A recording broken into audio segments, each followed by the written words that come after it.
a warm welcome for Reza Aslan. All right. Thank you, Patrick.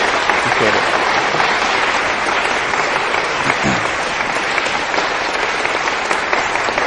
Thank you.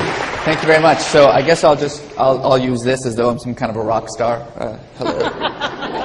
Woo! It's really great to be here. It's my first time in Little Rock. I've been looking forward to this visit for quite some time, and it's lovely to see all of you here. And please don't stop eating on my account. Just continue to munch away, even though I have yet to eat, and I will just be staring longingly at your delicious-looking salad, by the way. Yeah, it's really...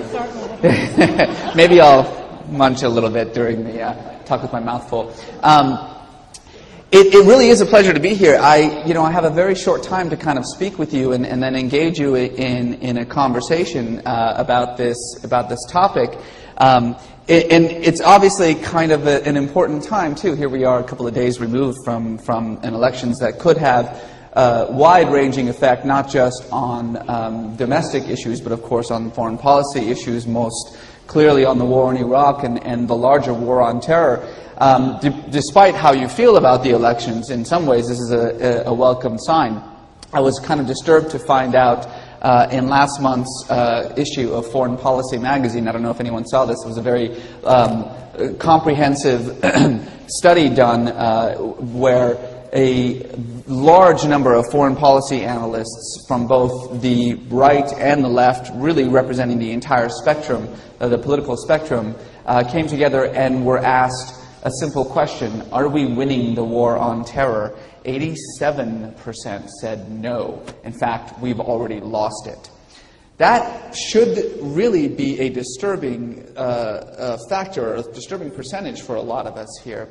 I think part of it has to do with the fact that here we are 5 years removed from the tragic events of September 11th.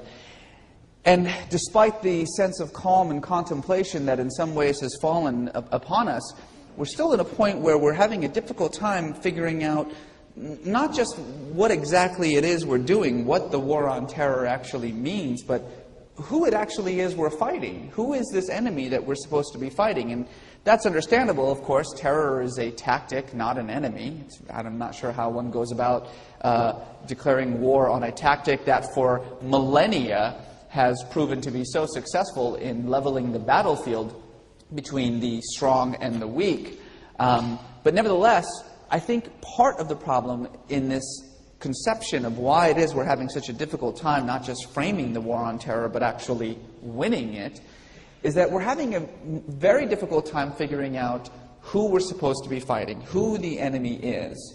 And the most recent kind of explanation of this, many of you have heard this new phrase that is becoming the favorite phrase of certain members of the administration, this term Islamofascism. Have you heard this phrase, Islamofascism or Islamic fascism? This is now the new enemy, right? The narrative, of course, that is being presented is that there is this global, unified enemy of Islamic terrorism that includes Hezbollah and Hamas and, of course, Al-Qaeda and the Kashmiri militants and the Chechen rebels. And they all represent this one unified enemy that we are at war against, a war for civilization, of course. And, of course, at the head of this global unified movement is Osama bin Laden, according to the president, Hitler-type person who is somehow at the head of this movement. Before I move on, can we all just agree just amongst ourselves that as civilized people, we're going to stop comparing people to Hitler? Is that too much to ask? Is it? I mean, the 21st century, can we just stop comparing people to Hitler? I mean, and this Hitler-type thing is even worse. You know, the Bin Laden is a Hitler-type person. Mahmoud Ahmadinejad, the president of Iran, is a Hitler-type person. I've even heard people say that President Bush is a Hitler-type person. Hitler is not synonymous with jackass. Okay? Can we all agree with this? Anyway, that's just, I'm sorry, my own personal pet peeve. I didn't mean to bring that up, but the point is that we're in a situation, I think, in which we are really misidentifying the enemy. Why do I say that? Because these groups have very little in common with each other, and certainly referring to them as fascist makes that issue even more difficult to define. Of course, fascism is an ideology of ultra-nationalism. It is essentially a worship of the state. But of course, Al-Qaeda is, if anything, anti-nationalist. They are a global movement that has no boundaries whatsoever, and indeed believes that nationalism is anathema to Islam. Whereas on the other side, groups like Hezbollah and Hamas are nothing but nationalist organizations. They have no global agenda whatsoever. Hamas has no ideology that goes beyond the boundaries of Israel, nor does Hezbollah have an ideology that goes beyond the boundaries of Lebanon. And in any case, far from these groups all combining together as a single unified enemy, these groups loathe each other. And so I remind you that one of the first denunciations of the attacks of September 11th and bin Laden and Al-Qaeda in particular came from Nasrallah, the head of Hezbollah. Bin Laden very quickly returned the favor by issuing a death warrant for Nasrallah. So to think that these groups all represent some kind of unified enemy that we're fighting, it's absurd. And of course, it becomes quite difficult to win a war when you can't really figure out who the enemy is. But more importantly, I think that there is a fundamental misunderstanding of what this conflict is truly about. The fact of the matter is that we're not witnessing some kind of clash of civilizations between Islam and the West. What we're really witnessing is an internal conflict within Islam, one that has been raging for more than a century now over the future of this deeply fractured faith. Indeed, I think centuries from now, not even centuries, let's say 100 years from now, when historians look back on this tumultuous era in our history, they may place bin Laden not so much alongside his 20th century counterparts, men like Hitler and Lenin and Mussolini, but rather alongside his 16th century counterparts, men like Thomas Münster or Jacob Hutter or Hans Hut or even Martin Luther, as one in a long and frankly sometimes unsavory line of so-called Reformation radicals. These individuals who have pushed the principle of religious individualism to its most frightening extremes. Now, usually when you begin a speech by comparing bin Laden to Martin Luther, you kind of got to explain yourself, right? That's what I'm going to do now, if you'll excuse me one moment. Apologies to the Lutherans in the audience. What do I mean by this? Well, first of all, let's talk about what the Islamic Reformation means, because there's a lot of misunderstanding about this term. There are those, particularly outside the Muslim world, who think, Reformation? I don't see a Reformation going on. If anything, I see the exact opposite. A surge in violence, a surge in jihadism. Doesn't seem like a Reformation to me. But at the same time, many Muslims have the exact opposite view. Reformation, that what's wrong with Islam, that it requires reforming? What's wrong with it? The problem, of course, with both of these views is it treats Reformation as though it's a positive or a negative thing. There is no value whatsoever to the Reformation phenomenon. It simply is. It is a historical inevitability that occurs not just in Christian or European traditions, though of course it's heavily contexted in that sense, and it's very hard to use the term Reformation without applying those Christian and European connotations, which frankly do not necessarily apply to the very complex socio-political conflicts that are raging in parts of the Arab and Muslim world. And of course, as a historian of religions, I'm not going to stand here and make facile comparisons between the histories of disparate religious traditions. But what I want you to do is I want you to take this conception of Reformation and strip it of its distinctly European and Christian context and recognize it as a universal religious phenomenon, one that indeed has taken place in many, many great religions. Because after all, whatever else the Christian Reformation was, it was first and foremost a violent debate, a debate that engulfed the whole of Europe in devastation and warfare for more than a century, but nevertheless a debate over who has the authority to define faith, the institution or the individual. That argument is a part of the larger history of religions. Indeed, the entire history of religions can in some way be read as a constant battle back and forth between institutions and individuals for authority. We saw the same thing happen in first century Palestine, in what many refer to as the Jewish Reformation, that led not only to rabbinical Judaism, but also to a wholly new religion, Christianity, the proponent of which, Jesus Christ, had essentially one argument. The authority to define Judaism rests not in the hands of the temple, but in the hands of the individual. And that radical idea launched a new religious tradition. Same thing occurred in 16th century Germany. And in fact, the same thing is occurring right now in the Islamic world, has been for about a century. Now, obviously, there are some very important differences between the Islamic Reformation and, say, the Christian Reformation, or for that matter, the Jewish Reformation. Chief amongst those differences, of course, is that unlike Christianity, Islam has never had anything like a centralized religious authority. In other words, there has never been a Muslim Pope or a Muslim Vatican with the authority to speak for the world's Muslim population.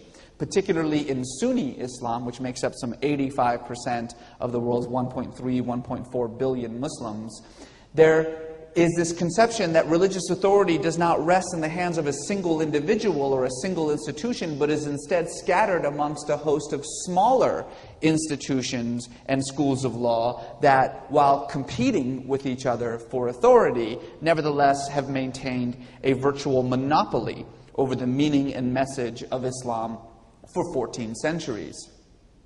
Now, it's important to understand that this clerical authority that I'm referring to, the authority of the ulama, which is the Arabic word for the clerics of Islam and the clerical institutions of Islam, this clerical authority is not a divinely ordained authority. In other words, a Muslim cleric is not a priest. Like a Jewish rabbi, a Muslim cleric gets his authority not from any kind of divine inspiration, but rather from his scholarship, from his education, from his learning, from a lifetime of studying the traditional Islamic sciences, which ultimately, after many years of study, gives that cleric the right to make declarative judgments about either the meaning of the Quran or about Islamic law or some matter of Islamic practice. Nevertheless, the whole reason why these institutions have maintained a virtual monopoly over the interpretation of Islam for 14 centuries is because for 14 centuries they've had a monopoly over religious education, over religious learning. They are the only ones who have had access to these traditional Islamic sciences. They're the only ones who have been able to read the Quran and interpret it or make declarative judgments on Islamic law. That, of course, is no longer the case. Ever since the colonialist era, an era, I remind you, in which some 90% of the world's Muslim population lived under direct colonial rule, ever since that era, there has been a deep geopolitical fragmentation of the Arab and Muslim world, as, of course, these disparate groups were sort of lumped together and created, these sort of fabricated borders were created around them, and these false nationalities were pressed upon these people. And of course, we're seeing the results of that right now, aren't we?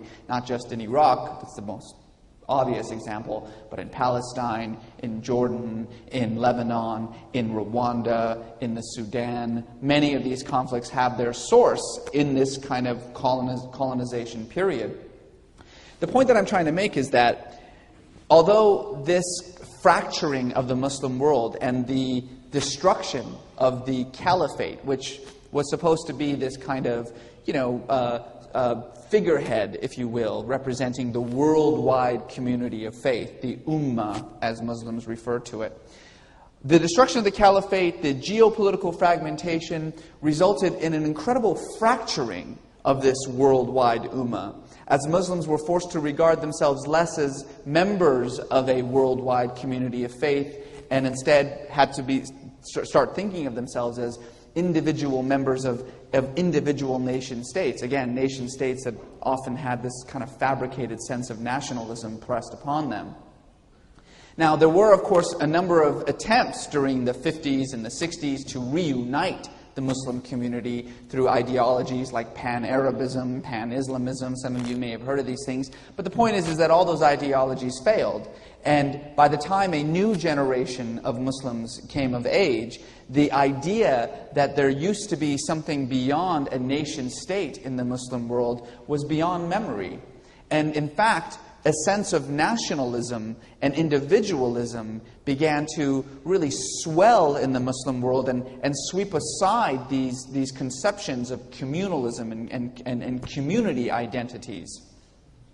Now, there have been, of course, a number of elements that have fueled this widespread literacy in the Muslim world, and greater access to new and novel sources of knowledge and theories, and of course the rising tide of globalization, which has made the world a much, much smaller place. All of these have contributed to this general marginalization of these traditional institutions, which had, again, for 14 centuries, sole authority to define what Islam means. And as that has begun to happen, more and more individuals have begun to seize upon themselves the authority traditionally reserved solely for these institutions to define the meaning and message of Islam for themselves, to essentially strip away the centuries of accumulated clerical interpretation in order to return to the original founding text, the original founding ideas and ideologies of Islam. Very much, by the way, in the same sense that the Protestants, the Protestant reformers, tried to do the same thing by stripping away centuries of papal interpretation about Christianity and returning to what? Sola Scriptura, just the Scripture and nothing else.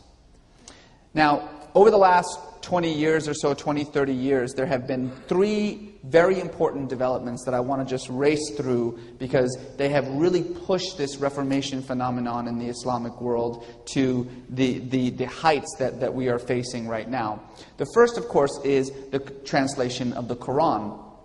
There is a theological argument in Islam, one that goes back centuries, that says that because the Quran was originally revealed in Arabic, it can never be translated into any other language. Indeed, a translation of the Quran into any language, say into English, is no longer the Quran. It's an interpretation of the Quran. Because in the very act of taking the words and transforming them into English, the translator is bringing his or her own interpretation into that translation. He is in some way defiling the original text.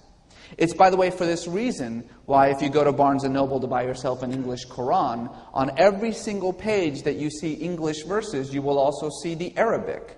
Now, that Arabic is there, yes, for a host of reasons. I mean, to give you the opportunity to see the Arabic, perhaps even learn the Arabic. And for Muslims themselves, it's very important that they learn to at least recite the Quran in Arabic, though not so much understand what they're saying. But the real reason why the Arabic is there is because if the Arabic wasn't there, it's not the Quran.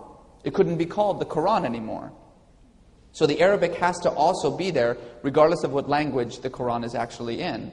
Now, this, of course, is a very long, very beautiful theological argument in Islam that goes back to larger discussions about the attributes of God and whether there can be any difference between God and God's speech or God's will, whether God can be divided in that way. It's a lovely, lovely theological argument, but I think you can understand the consequences of that kind of theological position. Because that means that for most of the last 14 centuries, some 90% of the Muslim world for whom Arabic is not a primary language have essentially been removed from the text and have had to rely on the mediation of their clerical leaders to have any kind of understanding about what this text, what this foundational scripture means. That is changing. Over the last 50 years, the Quran has been translated into more languages than it has in the previous 1,400 years combined. And it has had a profound effect on the way that the words of the Scripture are being understood and interpreted. This, of course, I just want to remind you again to just keep going back on this parallel between the Christian Reformation, because it's the Reformation that most people are most familiar with. Let's not forget that it wasn't until the Gospels were translated from Latin to German that there was any such thing as a Reformation. Before that time, if you wanted to read the Bible, the Scripture, you had to either learn Latin, which nobody knew, except for the institutions, the priests, the people in charge, or you had to go to the institutions to get sort of an intermediary understanding of the Scriptures. When it was translated to German, then the concept of sola scriptura, of Scripture only, actually had a chance. Same exact thing is happening in the Islamic world. And this has had a profound effect primarily on one faction, one group within the Muslim world that has traditionally been even further removed from the Scripture, and that is Muslim women. Women, of course, are not allowed to be clerics any more than women are allowed to be priests in Catholicism.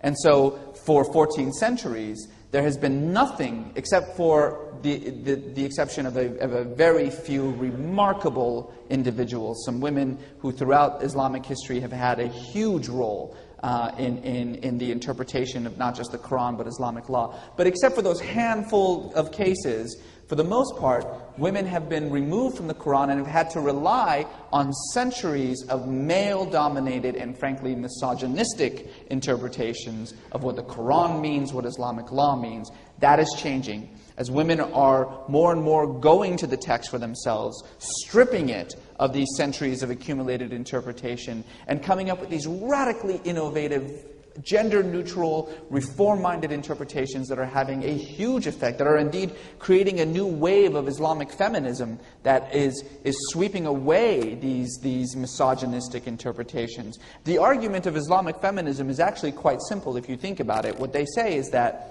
it's not Islam that's misogynistic, it's Muslim men who are misogynistic. And since they're the only ones who have been able to say for 14 centuries what Islam means, then therefore Islam has had this misogynistic bent to it.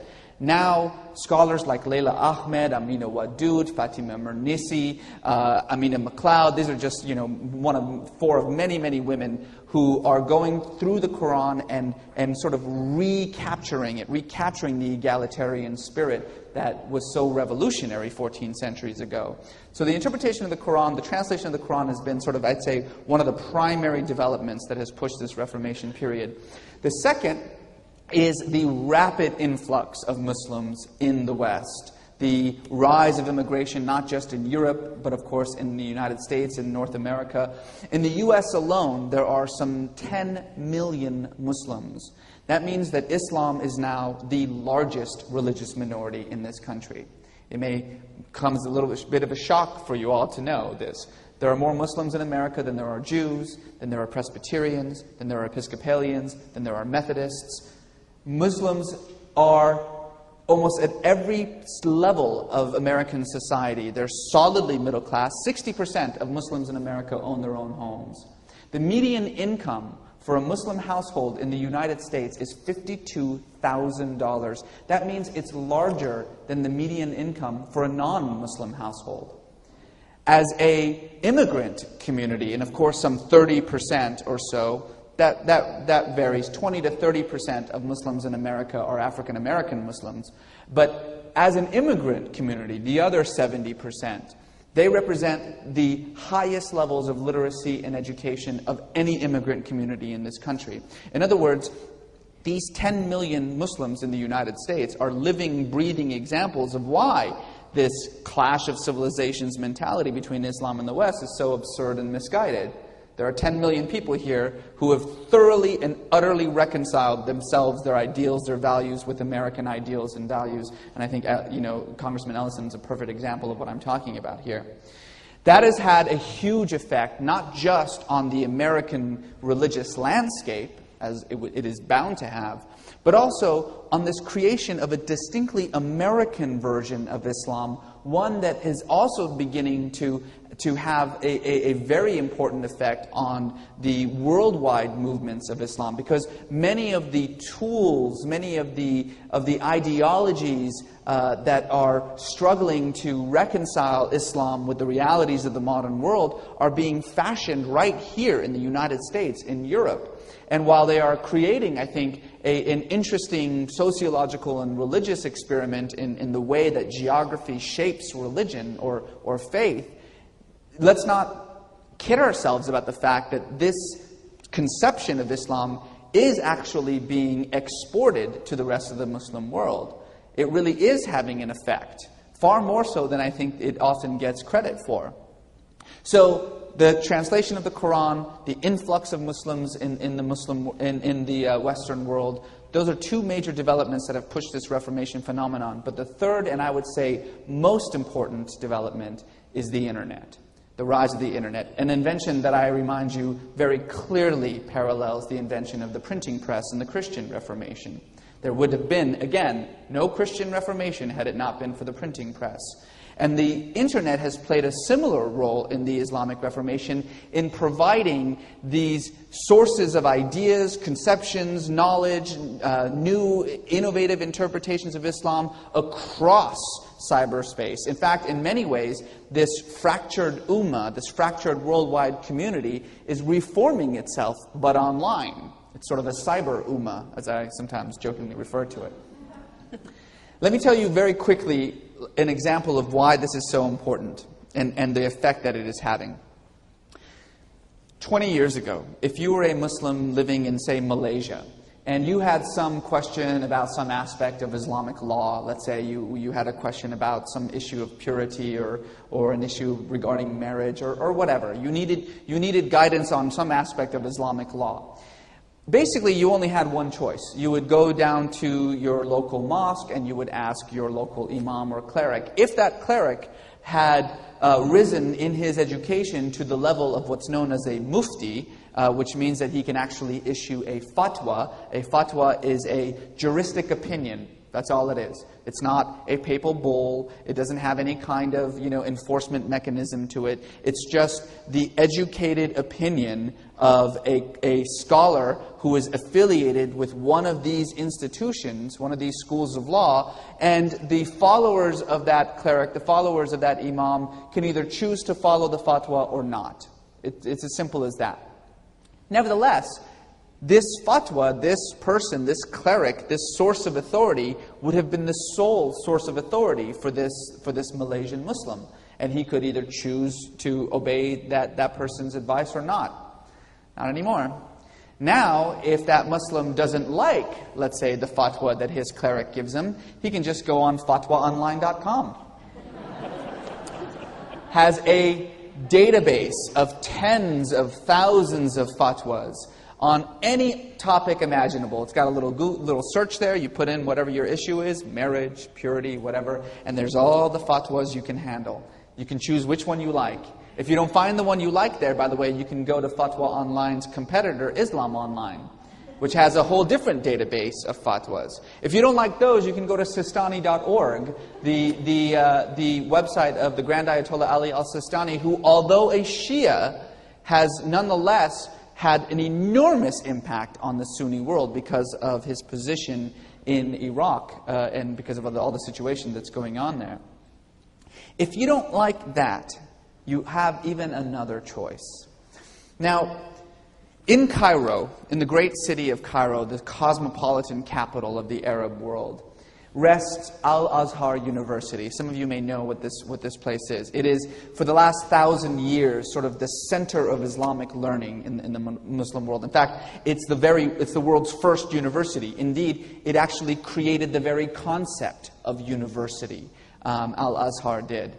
It's the closest thing that the Sunni world has to a Vatican, if you will. For centuries, for a millennium really, this is where sort of the intricacies of Islamic law were formed. If you had a question about Islamic law, you went to Al-Azhar and they sort of consulted amongst themselves and gave that sort of final authoritative answer. Nowadays, if you have some sort of question, you're much more likely to skip over Al-Azhar, go down a few blocks to the television station of a wildly popular Muslim televangelist by the name of Amr Khalid. If you don't know who Amr Khalid is yet, you will very soon. This man, he's sort of like a Muslim Billy Graham, but not 120 years old, which I think is actually how old Billy Graham actually is.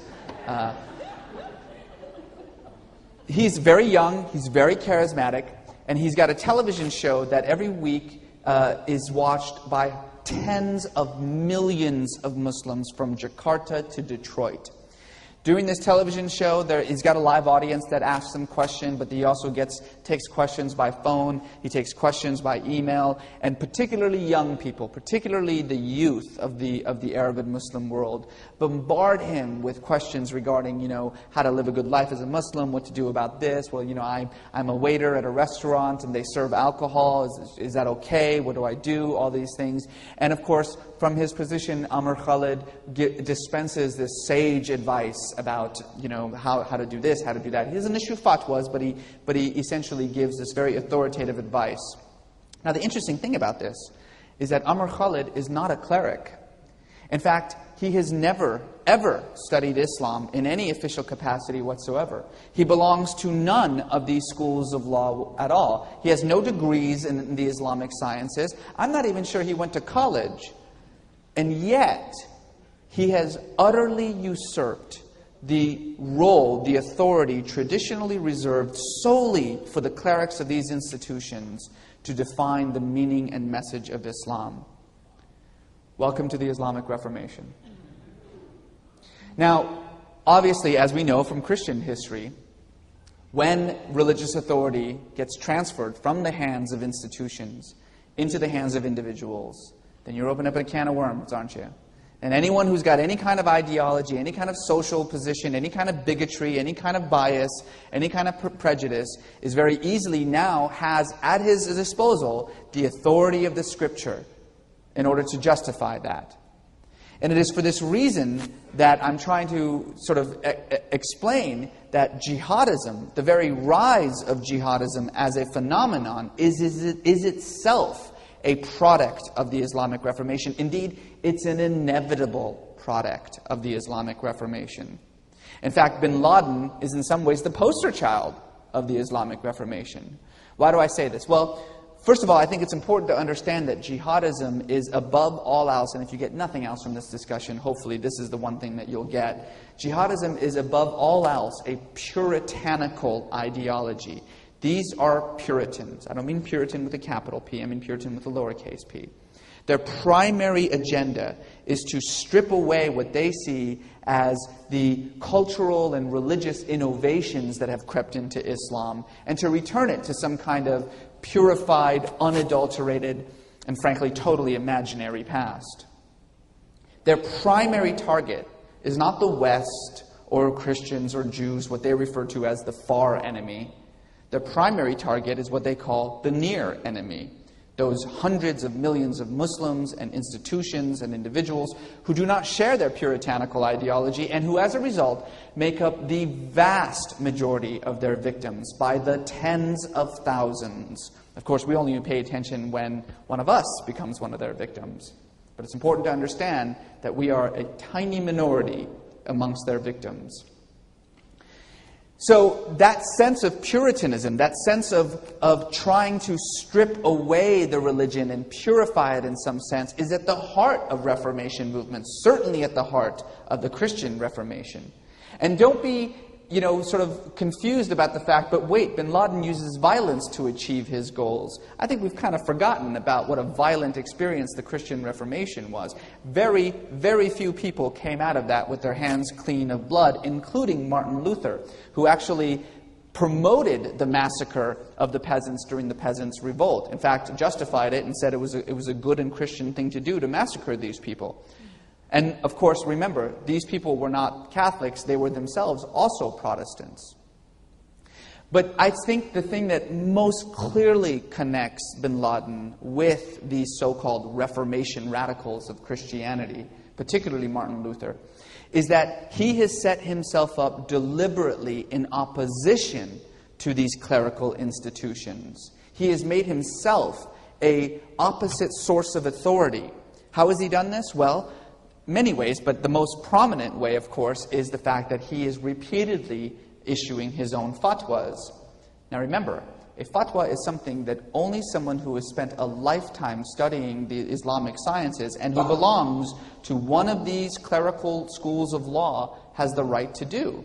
Bin Laden is not a cleric. He's never studied Islam in his life. And yet, the fatwas that he issues are purposely, deliberately meant as a stick in the eye to these institutions. It's a way for him to say, you don't get to do this anymore. You don't have sole authority to interpret Islam anymore. He sets himself up in opposition to them. Now, interestingly enough, every time he issues a fatwa, you turn on CNN and there's Wolf Blitzer saying, Bin Laden has issued another fatwa communicating with the Muslim world. No, he hasn't. No, he hasn't. Muslims know that Bin Laden can't issue a fatwa as much as Catholics know that their youth pastor can't issue papal bulls. It doesn't make any sense. It makes no sense at all. That message is not to the Muslim world. Who is it to? Us.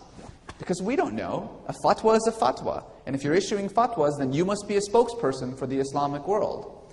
And it's that sense, that illusion of power that serves the purpose. It's not just a way of challenging the authority of these clerical institutions. It's a way of setting himself up as an equal authority. The most dramatic way, of course, is his fundamental reinterpretation of jihad. We don't have time to get into the complications of what jihad means, but suffice it to say that for 14 centuries, jihad has been understood as a communal obligation that can be launched only in defense of property or life or faith, and only at the behest of a qualified clerical authority. Bin Laden has completely reimagined jihad so that now it's a radically individualistic obligation, totally divorced from any kind of institutional authority. In other words, Bin Laden's Islam is an Islam in which anyone can issue a fatwa, anyone can declare jihad, anyone has access to the Quran, and anyone can make their own interpretations. This is an incredibly reformist version of Islam. And it should give you the sense that, as I began, reformations are not positive or negative. What happens when you allow the individualization of religion is that at the same time that you get these highly individualized, pluralistic, reform-minded, modernist, peaceful versions of the religion, you're also going to get puritanical, misogynistic, and violent versions of the religion. And particularly in Islam, which has no central spokesperson, somebody who speaks for all of the world's Muslims, who can say which Islam is right and which Islam is wrong, which interpretation is sound and which isn't, then what happens? The loudest voice becomes the spokesperson. And you can't get much louder than ramming airplanes into skyscrapers. I've spent a little bit of time, too much time actually here, talking about Bin Laden, but I want to emphasize that this is just one voice in a chorus of voices who are struggling to redefine Islam by taking the authority to define it out of the hands of the clerical institutions. Maybe too early to say exactly where this is going to lead and how it's going to happen, but I want to emphasize that we shouldn't start thinking to ourselves that, oh, I see, so we're talking about good Muslims, bad Muslims, and hopefully one of them is going to win. It's not how it works. You don't win a Reformation. Who won the Christian Reformation? I mean, if you ask Americans, you know what they'll say, because they don't even call it the Christian Reformation, right? They call it the Protestant Reformation, as though it was some sort of like Protestant reform that took away Catholic intransigence. That's a revisionist version of what happened. You don't win reformations. They just occur, and they either expand or contract, or in one way or another change the very face of a religion. It's too early to say exactly how Islam is going to be changed by this rapid individualization that is taking place in large parts of the Muslim world. But the important thing, I think, to recognize is that the Islamic Reformation is already here, and you and I get the exciting privilege, really, of living through it. Thank you very much.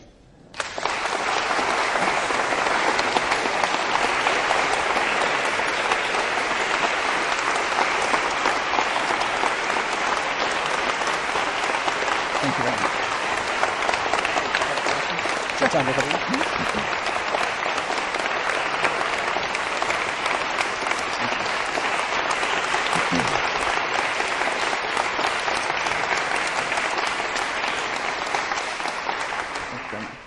We have time for a couple of questions, so please raise your hand, and I'll ask you to stand up. The acoustics are pretty bad in this room, so we will start with you right here, sir.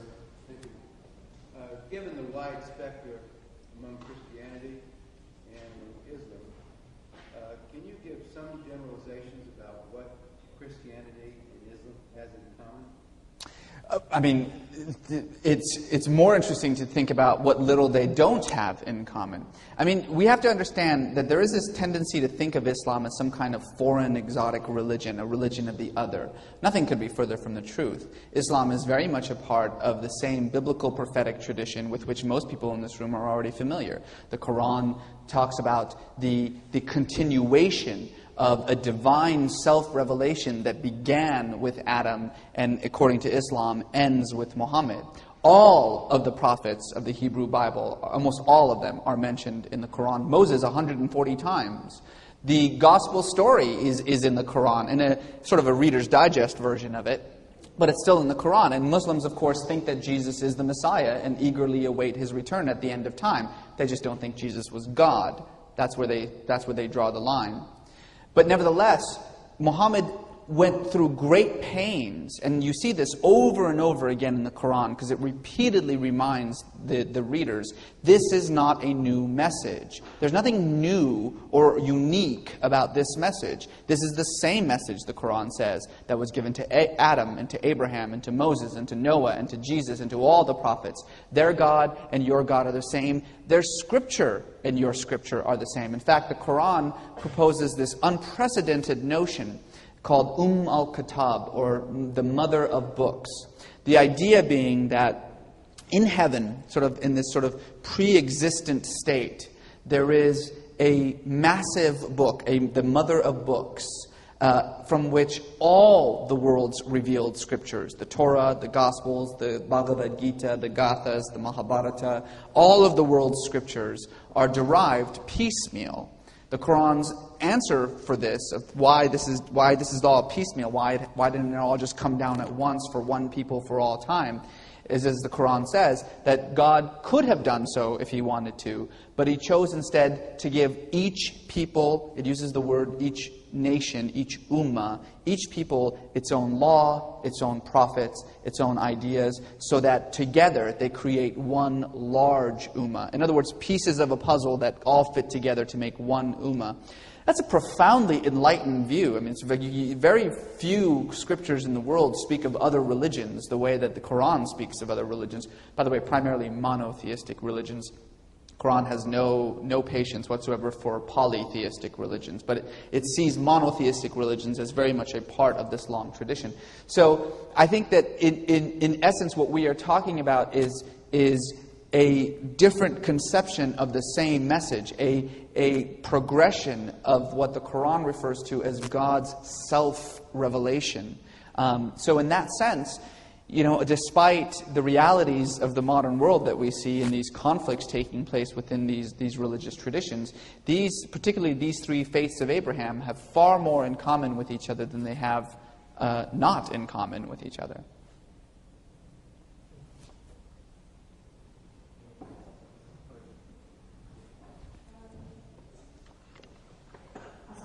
Assalamu alaikum.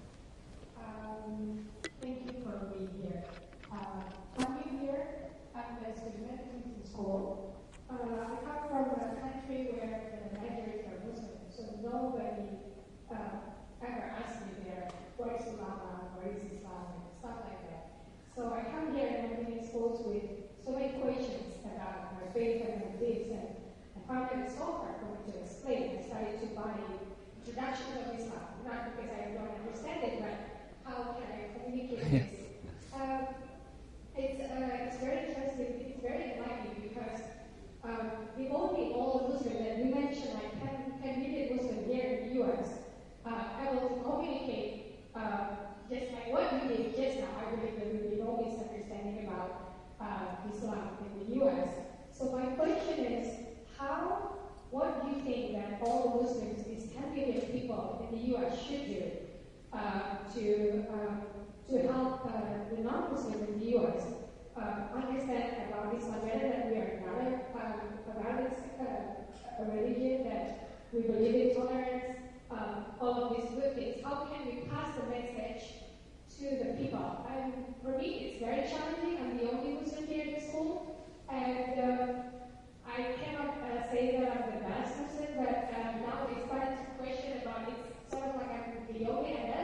Yeah. Yeah. Yeah. No, you're a perfect example of this real problem, this real conflict that American Muslims have found themselves in the sense that suddenly we're forced to become not just spokespersons of Islam, but somehow we have been put into this position where we have to answer to everything that takes place in countries, in cultures, in people that have nothing to do with this whatsoever. I mean, there's nothing that I have in any way in common with, a Wahhabist Arab jihadist who lives in Eastern Arabia. Nothing. Not culture, not language, not religion, nothing at all. And yet, every action that he does, I have to apologize for. It's like if Eric Rudolph bombs an abortion clinic, and suddenly a Catholic in Guatemala has to answer for it. Well, what does this mean about your religion? It just doesn't make any sense. But that's the reality of the situation, and there's no way around it. So rather than trying to fight it, let's embrace it. The nice thing about this country, according to recent polls, yes, there's always going to be some fear-mongering. There's always going to be those people who are going to have, biases and prejudices. There's always going to be that group. But according to the most recent polls, some 68% of Americans have either a favorable view or at least not a negative view of Islam. That is a testament not just to Muslims in America, but to America. The thing is that this is a country in which the incredible diversity of the Islamic world, what is unquestionably the most diverse religion in the history of the world, all is in kind of right here. You see all of it. The Sunni, the Shia, the Ismailis, the various ethnic communities, the homegrown, the African American communities, the Western converts. It's all here. The Sufis, in every way that you could imagine it. So it becomes very difficult for such a diverse community to unify in any way. And certainly before September 11th, it was very hard to have any kind of conception of a unified voice because there are so many differences amongst us. I mean, imagine if every single Protestant sect in the United States decided to all come together and issue a statement of mutual concern. It's mind-boggling to think of that. But since September 11th, we really have had no choice. And what I find very kind of comforting is that all of those issues of ethnicity and identity and sectarianism have all kind of taken a back seat to this need to essentially present, to reframe the perceptions of Islam in this country. But again, it's not that hard. It's actually quite easy for us, far easier than it is for our brothers and sisters in Europe, that's for sure. The reason for that has nothing to do with Islam, and it really doesn't even have that much to do with European culture, though in some sense it does. It's all about economics. It is all about economics. A friend of mine once told me, I asked him, what's the difference between Muslims in Britain and Muslims in America? He said, well, if you want to see a Muslim in Britain, you go to a fish and chips shop. If you want to see a Muslim in America, you go see your doctor. I mean, that explains it right there. So I think basically we just keep doing what we're doing.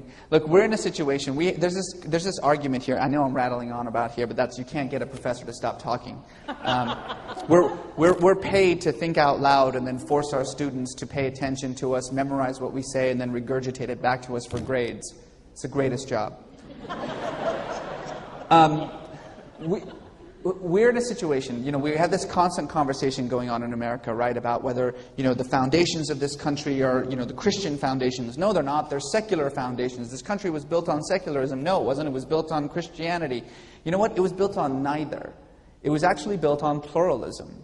That's what's unique about this country. Now, granted, when the Founding Fathers said pluralism, they meant Protestant pluralism. But nonetheless, they meant pluralism. And in the 19th century, when you had this influx of Catholic immigrants into the United States, and Catholics for years, for decades, were seen as a fifth column in society. There were even pogroms against Catholics.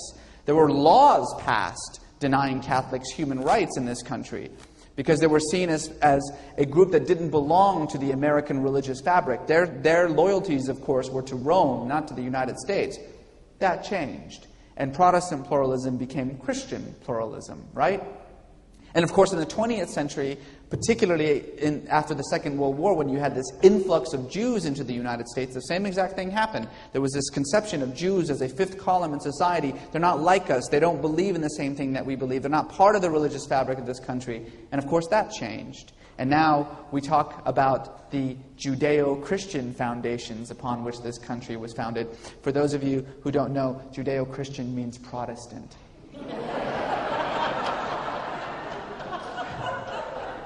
Honestly, seriously, have you ever heard a Jew in your life use the word Judeo-Christian? Honestly.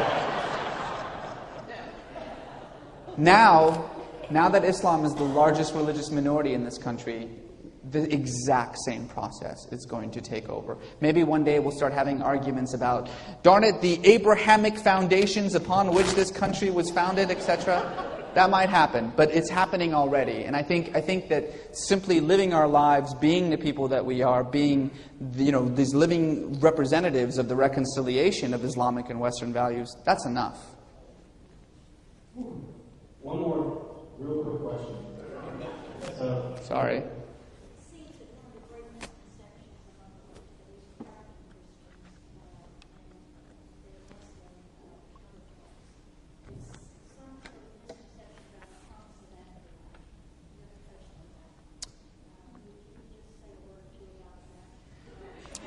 Actually, Can you repeat that one more time?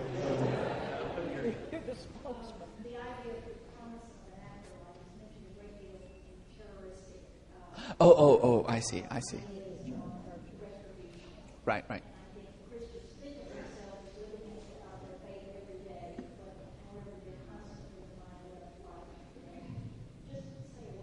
Yeah, actually, that, interestingly enough, the afterlife conceptions of heaven and hell and even images of paradise are the things that Christianity and Islam have most in common. In fact, many scholars are confounded, really, by the metaphors and the imagery used in the Quran to describe heaven and hell, because they're almost lifted straight out of the Gospels. And many people think, well, there must have been some understanding, there must have been it must have been in the ether, these themes. But the idea of paradise as a garden, conception of milk and honey, the idea of the apocalypse coming with the sounding of trumpets. I mean, these things should sound familiar to anyone who's read Revelation.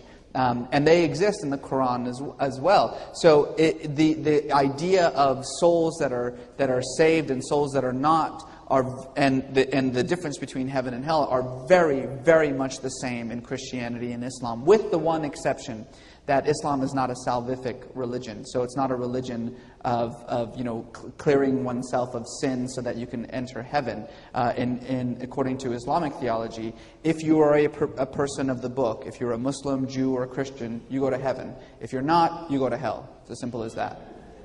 But I think what you're referring to is the sort of martyrdom conception, this idea, and particularly, this notion of, if you die as a martyr, you go to heaven and you get 72 virgins, that kind of idea that you hear over and over again.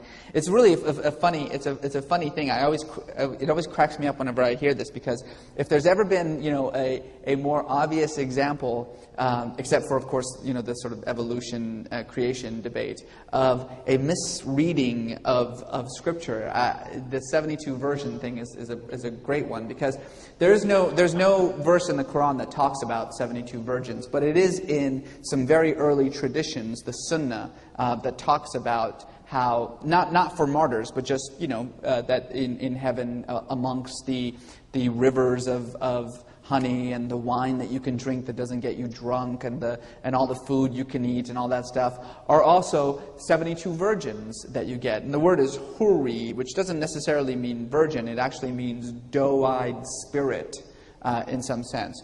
No one ever reads the end of that line, because the end of that line says, all of these virgins live inside of an oyster shell.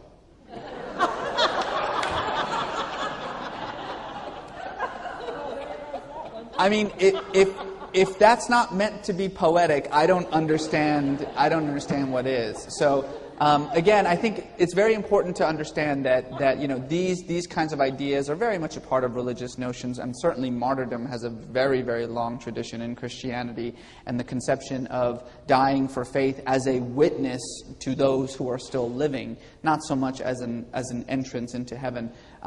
That's really, if there's one thing that Christianity and Islam, theologically speaking, are most closely aligned, it's conceptions of the afterlife.